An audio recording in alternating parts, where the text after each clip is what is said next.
Number one, as I mentioned quickly before, make sure you hear the name. You cannot remember something you didn't hear.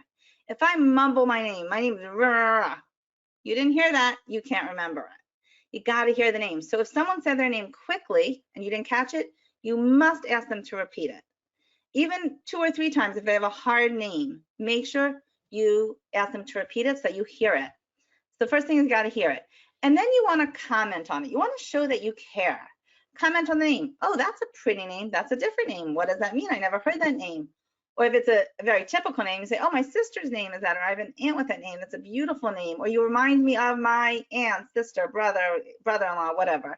So you're commenting on the name. And if it's a name that you wonder how they spell it, say, oh, Yudkowsky, do you spell that with a K or a C?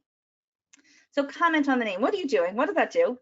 You're paying attention. You're giving it a couple seconds of attention, which we take for granted. We take for granted that we need to pay attention to something in order to make it stick, to encode it properly. You keep using the word encode. Encode means to get it from short-term memory to long-term memory, where you can then recall it when you want it. If you encode it properly in the first place, it's there when you want it. So you're going to comment on the name, and by doing this, you're focusing on it. So when I said you have 6 seconds to do something with that name, you're hearing it, you're giving it attention by commenting on it, asking how to spell it, asking, something about the name, if they're related to someone.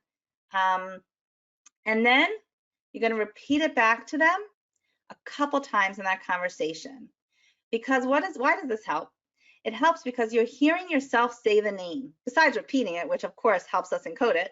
You're hearing yourself say it. When you hear yourself say something, you're using your senses. The more senses you use to encode the memory, the better it's encoded, the easier it is to recall. So it would be like this. Hi, Jason. Jason, where are you from? Bonita Springs, Florida. Okay. And Jason, how long have you been living there? 1 year. Oh, amazing. Do you have family there, Jason? I do. My mom and my dad. Oh, that's fantastic. That's so nice that you're close to your family, Jason. Now, I just said it 5 times. That might have sounded exaggerated, but I was trying to get across the point. I just said his name 5 times. I have a much better chance of remembering his name, Jason's name, your name, because I said it so many times right then and there. So you might have a longer conversation with someone and you can spread it out, obviously, but make sure you use the name because you're hearing yourself say it, and those senses help it encode it into your brain better. And then when you walk away from the person, when you're finished meeting the person or finished with a conversation, you say, it was so nice to meet you, Jason. Goodbye. Have a good day, Jason. And you make sure you use it at the end. What is it doing? It's getting it encoded better, deeper into your brain. Now you can do this as well on the phone, even if it's not a live meeting and you're talking to someone on the phone, whether it's a client, a customer, or a friend, or someone new that you're meeting, you can do the same thing on the phone. It works.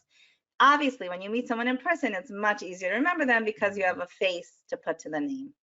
And so those 3 tips are the beginning part of the technique. Then after that, I go into a longer technique, which is not hard, it's simple, just takes practice, which has to do with association. So it's taking that name, making it meaningful, associating it to something on the face. When you get the face and the name connected, wow, it's so much easier to remember because it's associated as one thing now instead of 2 pieces of information. Now you got it together.